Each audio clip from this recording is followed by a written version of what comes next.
नमस्कार, आप सभी का स्वागत है। मैं डॉक्टर दिनेश कुमार पांडे।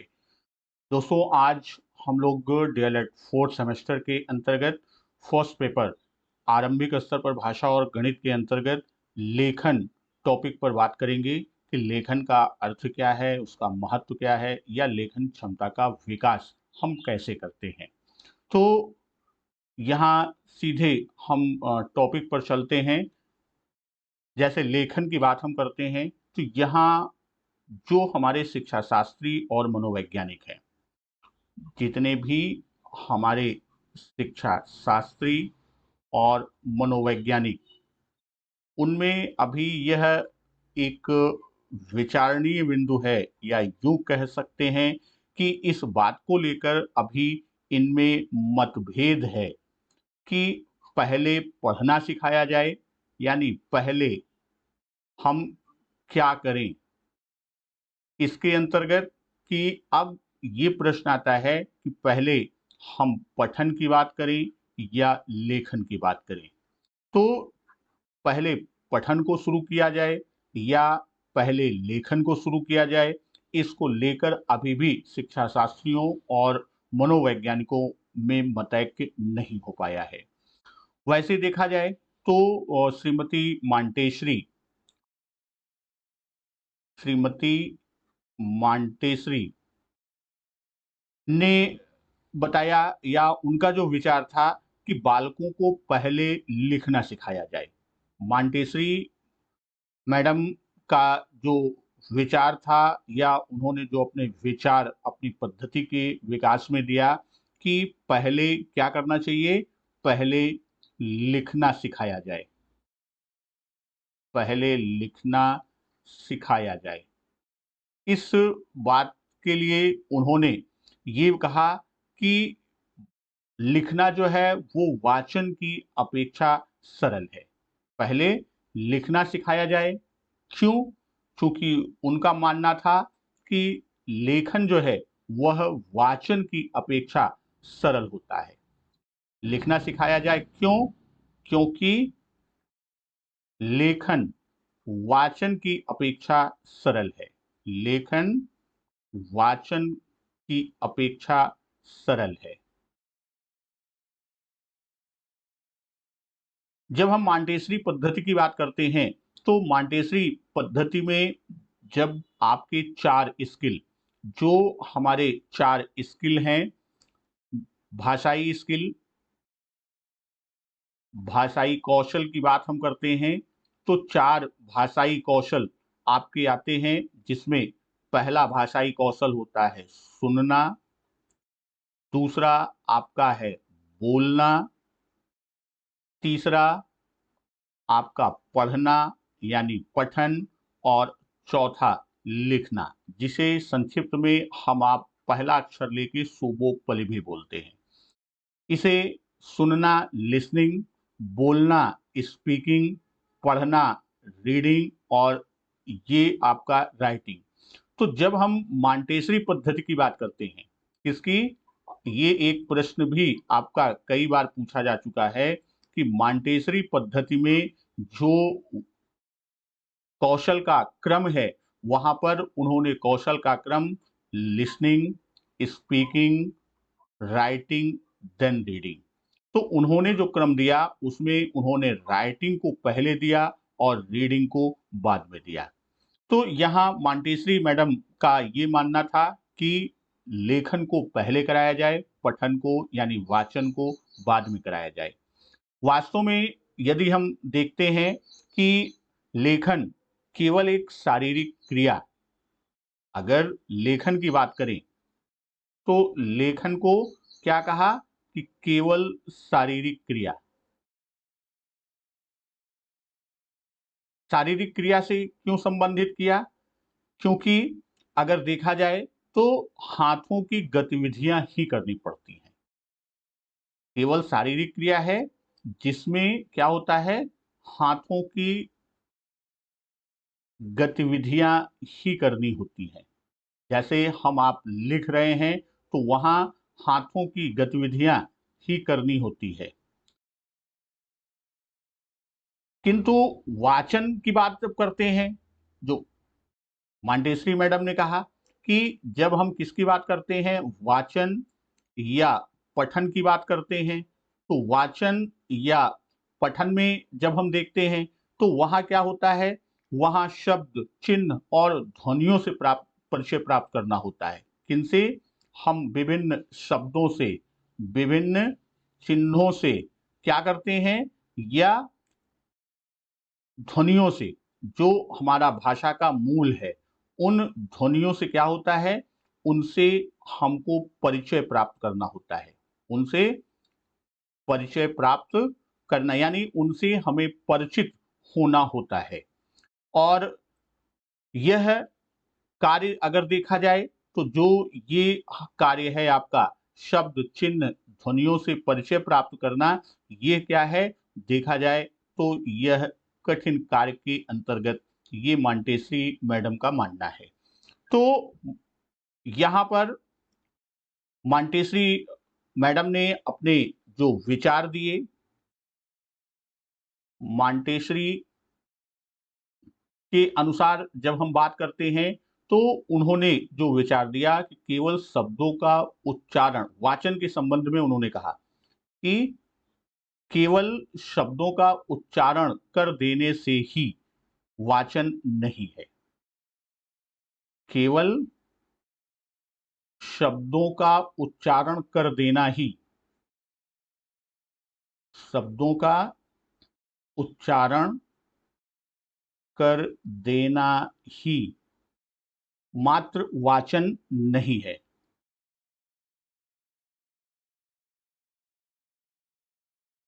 वाचन नहीं है।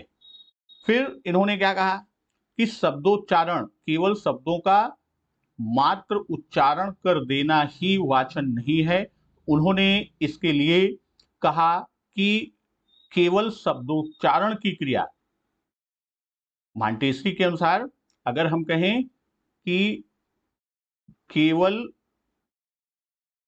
शब्दोच्चारण की क्रिया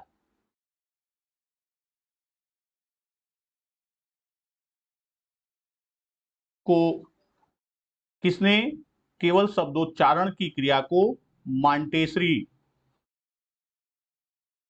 ने क्या कहा, केवल शब्दोच्चारण की क्रिया को मांटेश्वरी ने मुद्रण देखकर भौंकना कहा। क्या कहा? मुद्रण देखकर भौंकना कहा। तो यहां पर बार्किंग एट प्रिंट, इसको अंग्रेजी में कहते हैं बार्किंग एट प्रिंट।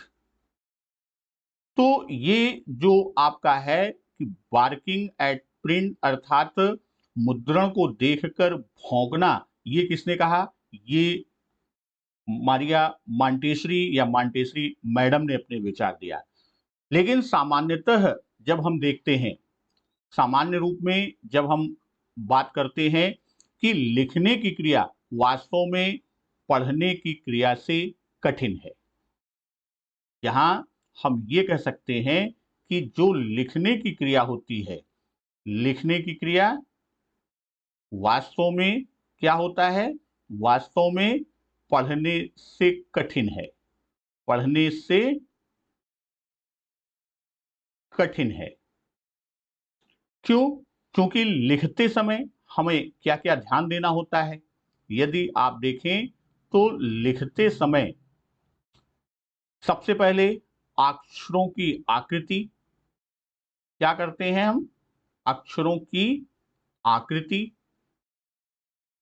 के साथ साथ, अक्षरों की आकृति के साथ साथ हमको वैसे का वैसा लिखने की क्षमता की आवश्यकता होती है।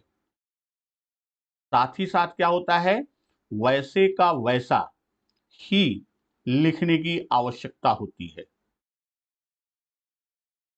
लिखने की क्षमता की आवश्यकता होती है। तो देखा जाए तो जैसा हम आप लेखन की बात करते हैं, सामान्य रूप में यदि हम बात करें तो सामान्य रूप में लिखने की जो क्रिया होती है पढ़ने से कठिन होती है। क्यों? क्योंकि लिखते समय अक्षरों की आकृति को ध्यान में रखना है, उसके साथ-साथ उसे एज़ इट इज़ यानी वैसे का वैसा ही जो लिखने की क्षमता होती है, उसकी आवश्यकता होती है। यानी उस लिख सकने की जो क्षमता है, वह बच्चे के अंदर होना आवश्यक है। अब अगर हम देखें, यहाँ बात करते हैं कि लेखन से संबंधित कि बालकों में लेखन संबंधी या लिखने की क्षमता का विकास के लिए हमको किसकी आवश्यकता होती है? हमें उसमें जिज्ञासा को उत्पन्न करने की आवश्यकता होती है। तो यहाँ ये हम कह सकते हैं कि बालकों में लेखन संबंधी जिज्ञासा हम कैसे उत्पन्न करते हैं? लेखन संबंधी जिज्ञासा उत्पन्न करना।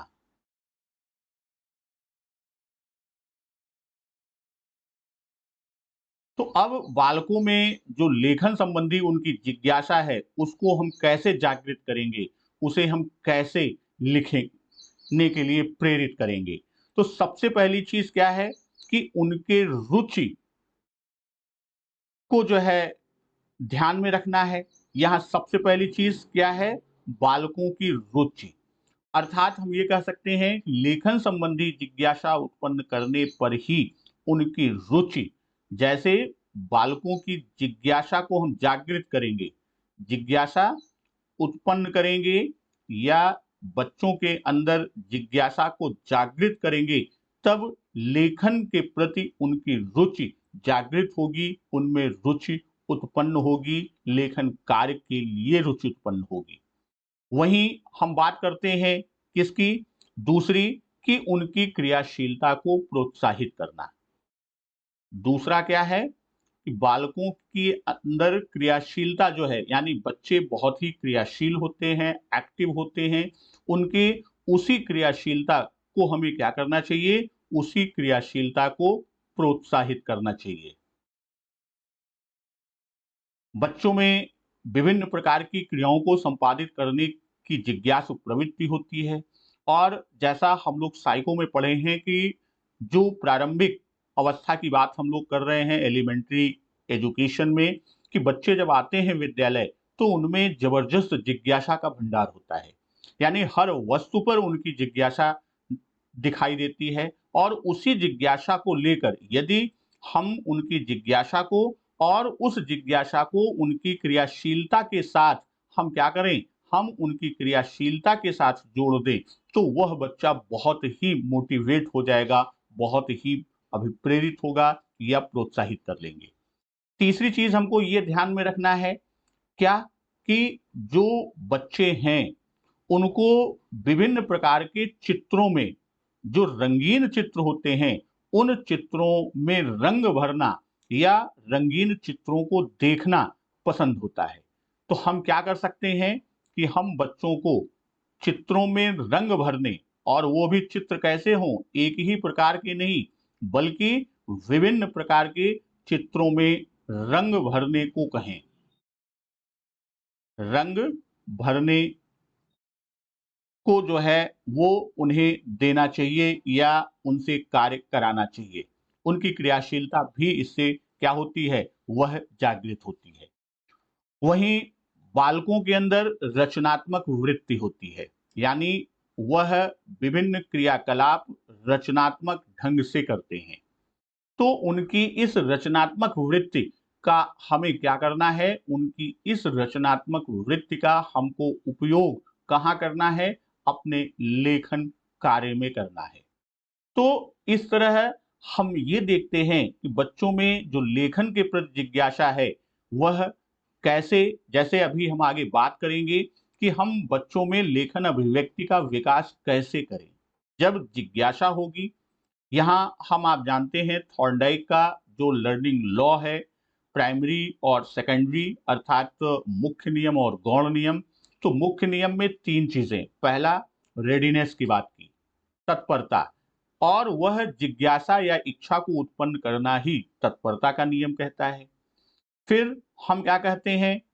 अभ्यास, कि जितना अधिक अभ्यास यानी उसकी क्रियाशीलता को प्रोत्साहित, जितना उसे एक्टिव करेंगे, क्रिया के लिए प्रेरित करेंगे, वह उतना ही क्या होगा, अभ्यास करेगा। और फिर उसके प्रभाव को हम देखते हैं तो वो प्रभाव का नियम, तो वह भी मनोविज्ञान भी इसके लिए आपको जोड़ता है। अब इसके बाद हम बात करते हैं किसकी, इसके बाद कि बालकों में लेखन अभिव्यक्ति का विकास हम कैसे करें, उसका क्रम क्या होना चाहिए। तो लेखन अभिव्यक्ति का क्रमिक विकास कैसे करें, लेखन अभिव्यक्ति का क्रमिक विकास। लेखन अभिव्यक्ति के लिए जब बच्चा विद्यालय आता है तो हम उसके लिए कई बिंदुओं को ध्यान में रखेंगे, कई तथ्यों को, कि सबसे पहले बच्चे के जो आंतरिक भाव हैं वह लेखन से व्यक्त करता है। अगर आप छोटे बच्चों को देखें, स्कूल नॉन गोइंग, उनको पेन पेंसिल या कोई भी लेखनी या लेखन की सामग्री मिलती है तो वह आड़ी तिरछी या कुछ न कुछ विभिन्न प्रकार की आकृतियों को वो उकेरते हैं या उसे वह अभिव्यक्त लिखित रूप में करते हैं। तो वह वास्तव में अपने विचार का लिखित अभिव्यक्तिकरण करते हैं। बस अंतर इतना है कि जो उनकी लिपि है यानी जो उनके भाव के लिए संकेत बच्चा देता है उसे हम आप पढ़ नहीं पाते। तो उसी का हमें क्या करना चाहिए, उसी का हमें उपयोग करना चाहिए। तो सबसे पहले हमें क्या करना चाहिए, बच्चों में रेखांकन का अभ्यास। सबसे पहले हम क्या करें, बच्चों में रेखांकन का अभ्यास यानी विभिन्न प्रकार की रेखाओं को खींचने के लिए अभ्यास कराना चाहिए। और बालकों को कैसे लिखना सिखाया जाए, अगर ये प्रश्न आता है तो भी यही आपका खंड आएगा अभिव्यक्ति के क्रमिक विकास का। तो जब हम रेखांकन के अभ्यास की बात करते हैं तो रेखांकन के अभ्यास में सबसे पहले बालकों से सीधी रेखाएं खिंचवाई जाए। सबसे पहले क्या कराई जाए, बालकों से सीधी रेखाओं का अभ्यास कराया जाए, सीधी रेखाएं खिंचवाई जाए यानी उनसे वह अभ्यास कराया जाए। तो वह जब सीधी रेखाओं को खींचेगा, जैसे वो बच्चा ऐसे खींचे ऐसे खींचे ऐसे खींचे ऐसे खींचे ऐसे खींचे, वो विभिन्न प्रकार की सरल रेखा यानी सीधी रेखा में ही करेगा। फिर उसके बाद हम क्या करते हैं, उससे तिरछी रेखाओं का अभ्यास कराते हैं। तिरछी रेखाओं का अभ्यास, सीधी रेखा पहले खिंचवाया, फिर बच्चे से क्या कराया, तिरछी रेखा को खिंचवाया, फिर तिरछी रेखा के बाद अर्धवृत्त की रेखाएं खिंचवाई जाएं, जो अर्धवृत्ताकार होती हैं, अर्धवृत्त की रेखाएं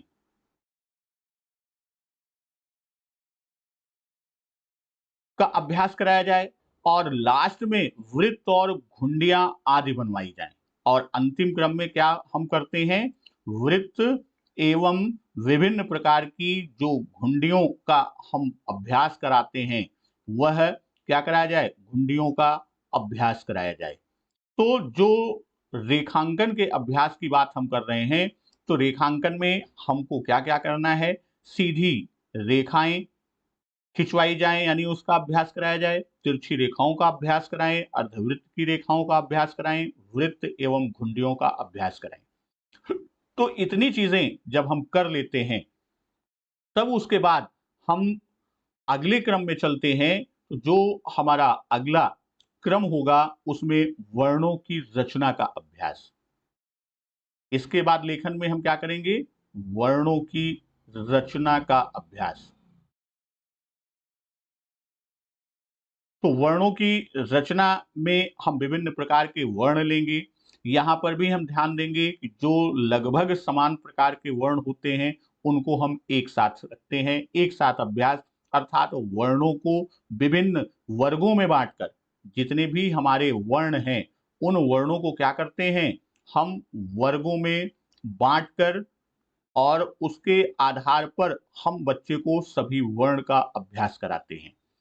फिर आपका अगला क्रम हम किस पर करेंगे कि जितने भी हमारे वर्ण हैं, जो भी वर्ण हैं उन वर्णों के जितने अंग प्रत्यंग हैं, यानी उसके जितने खंड हैं, तो उन अंग प्रत्यंग, या हम कह सकते हैं कि वर्णों के आकार प्रकार का अभ्यास कराएं। जैसा अभी ऊपर हमने चर्चा किया कि जो वर्ण है, जैसे वा है, बा है, पा है, फा है, तो इस तरह हम क्या करते हैं, विभिन्न वर्गों में बांटते हैं और उनके आकार प्रकार से उनको परिचित कराते हैं और उसका अभ्यास कराते हैं। उसके बाद फिर जब वर्ण के अंग प्रत्यंग की बात हम कर लेते हैं, तब हम आते हैं कि जो वर्ण हैं, उन वर्णों के सुडौलता का अभ्यास, यानी वह वर्ण सुडौल रूप में बने, तो उन वर्णों के सुडौलता का अभ्यास कराना चाहिए। तो ये आपका लेखन, लेखन के रूप, और उसके बाद हम अब बात करते हैं किसका, हम कि जो लेखन की बात हम करते हैं, लिखना सिखाने की बात करते हैं, उसके लिए भी कुछ महत्वपूर्ण नियम हैं।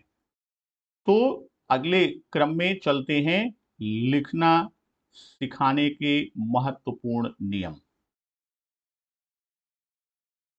लिखना सिखाने के महत्वपूर्ण नियम।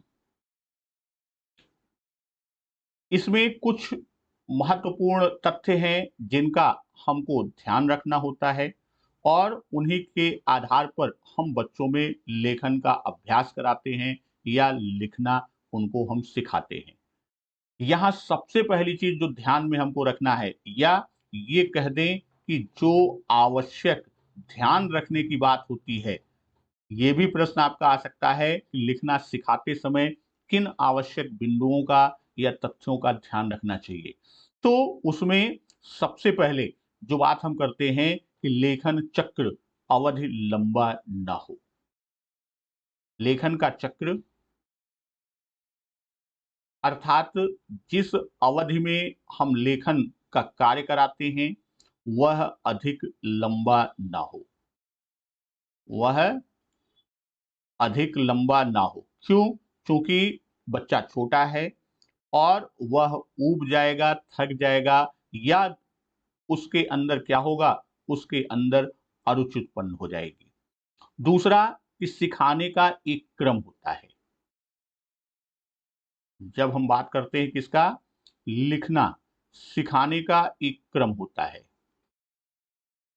अभी ऊपर हम लोगों ने एक क्रम देखा था। एक क्रम होता है जो वर्णमाला से भिन्न होता है। जो क्या होता है, जो वर्णमाला के क्रम से भिन्न होता है। हमें वर्णमाला के क्रम में ही लिखना सिखाने की आवश्यकता नहीं, ये क्या होता है, भिन्न होता है। अभी ऊपर जैसे बताया कि जब हम वर्ण का ज्ञान कराते हैं, तो वर्ण का ज्ञान कराते समय हमें ये ध्यान रखना है कि हम वर्णों के क्रम के आधार पर बच्चों को लिखना सिखाएं। यानी जो विभिन्न समूहों में हम बांट लेते हैं, विभिन्न वर्गों में बांटते हैं, उन वर्गों के आधार पर बच्चों का लेखन अभ्यास कराएं या बच्चों को लिखना सिखाएं। फिर इसके बाद हम बात करते हैं कि पहले उन अक्षरों को लें जो थोड़े से प्रयास में सीख जाएं। पहले किन्हें लें, उन अक्षरों को लें या उन वर्णों को लें जो थोड़े से प्रयास में, जो थोड़े से प्रयास में सीख लें, जो थोड़े से प्रयास में क्या करें, सीख लें। पहले हम उन अक्षरों को लें, और लिखने की गति के स्थान पर हमें क्या करना है, बच्चे में उसकी गति पर पहले ध्यान नहीं देना है, बल्कि उसके स्थान पर, लिखने की गति के स्थान पर हमें क्या करना चाहिए, उसके स्थान पर हमको सुंदर लेख पर ध्यान देना चाहिए। उसके आधा स्थान पर क्या करना चाहिए, अक्षर की सुडौलता या उसके सुंदर लेख पर ध्यान, सुंदर लेख पर क्या करना चाहिए, उस पर ध्यान देना चाहिए, और बड़े बड़े अक्षर लिखने का अभ्यास कराना चाहिए। बच्चों में क्या होना चाहिए, बड़े बड़े, अर्थात उन्हें छोटे अक्षर बनाने की प्रयास न कराएं बल्कि बड़े बड़े अक्षरों में अभ्यास कराएं। अब ये अभ्यास का क्रम है, पहले के समय में आप ध्यान दीजिए कि स्लेट चलती थी, तख्ती चलती थी, शिक्षक उसके ऊपर बड़े-बड़े अक्षरों में लिखता था, बच्चा उसके नीचे ठीक वैसे हूबहू उतारने की कोशिश करता था, जिसे अभी हम आप विभिन्न विधियों में, मनोवैज्ञानिक पद्धतियों में अनुलिप की बात करेंगे, तो वहां पर कि उसी का अनुकरण, जैसे शिक्षक लिखता जाएगा उसी का अनुकरण यानी उस लिपि का या संकेत का वह अनुकरण करता। वहां पर पहले हमको क्या करना चाहिए, बड़े बड़े अक्षरों में क्या कराना चाहिए, अभ्यास कराना चाहिए। उसके बाद सबसे पहले हम बच्चे को क्या लिखना सिखाएं, तो सबसे पहले बच्चे का नाम लिखना सिखाएं। सबसे पहले बच्चे का नाम हम क्या करें, सबसे पहले लिखना सिखाएं। क्यों? जब बच्चा अपना नाम लिखना सीखता है तो उसे बड़ी खुशी होती है और उसकी इस खुशी को लेकर हम आगे विभिन्न प्रकार के क्या करेंगे, वर्णों को, अक्षरों को, शब्दों को सिखाने के क्रम में लेकर चलेंगे। और एक सबसे महत्वपूर्ण बात होती है जो आपका पेडागाजी और साइको दोनों बताता है कि उस पर वैयक्तिक भिन्नता का ध्यान। जो वैयक्तिक भिन्नता अर्थात भिन्न भिन्न बच्चों की अपनी अलग अलग क्षमता होती है, अपना अलग रुचि होता है, अलग जिज्ञासा होती है, तो उनका भी हमको क्या रखना चाहिए, उनका ध्यान रखना चाहिए और उसी के आधार पर हमको बच्चे को सिखाना चाहिए।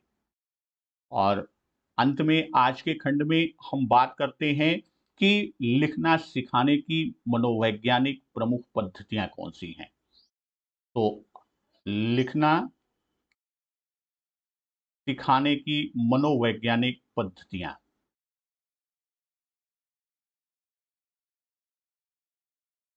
मनोवैज्ञानिक पद्धतियां। तो जब हम लिखना सिखाने की बात करें तो इसमें बहुत सारी मनोवैज्ञानिक पद्धतियों का प्रयोग करते हैं। तो इसमें सबसे पहले जो हम लेके चलते हैं वह क्या है, वह हमारा है सुलेख या सुलिपि। ये दो खंडों से बना है, सुलेख यानी सुंदर लेख, सुलिपि यानी सुंदर लिपि। तो इसमें बच्चा देखकर सुंदर लेख को लिखता है। फिर दूसरा जो मनोवैज्ञानिक पद्धति, जिसकी अगले खंड में इन मनोवैज्ञानिक पद्धतियों की हम चर्चा करेंगे, वह हमारा है अनुलेख या अनुलिपि। अनुलेख या अनुलिपि, अभी इसी की मैं चर्चा कर रहा था। इसमें अनुकरण करता है लेख का। और तीसरा जो है वो प्रतिलिपि, तीसरी मनोवैज्ञानिक पद्धति जो है प्रतिलिपि। और चौथी जो मनोवैज्ञानिक पद्धति है वह है श्रुतलेख या श्रुतलिपि। तो आपका अगर प्रश्न 1 नंबर में आता है, लिखना सिखाने की मनोवैज्ञानिक पद्धतियों के नाम 1, 2, 3, 4 पूछता है तो लिख देंगे। और इस पर, इन पद्धतियों पर भी आपकी सेमेस्टर एग्जाम में पिछले वर्षों को पेपर को देखें तो अक्सर एक प्रश्न तो यहां से आपका आता ही है, 1 नंबर या 2 नंबर में। तो अगले खंड में हम लोग इन मनोवैज्ञानिक पद्धतियों का विस्तृत अध्ययन करेंगे। और आज के लिए इतना ही। धन्यवाद। वंदे मातरम।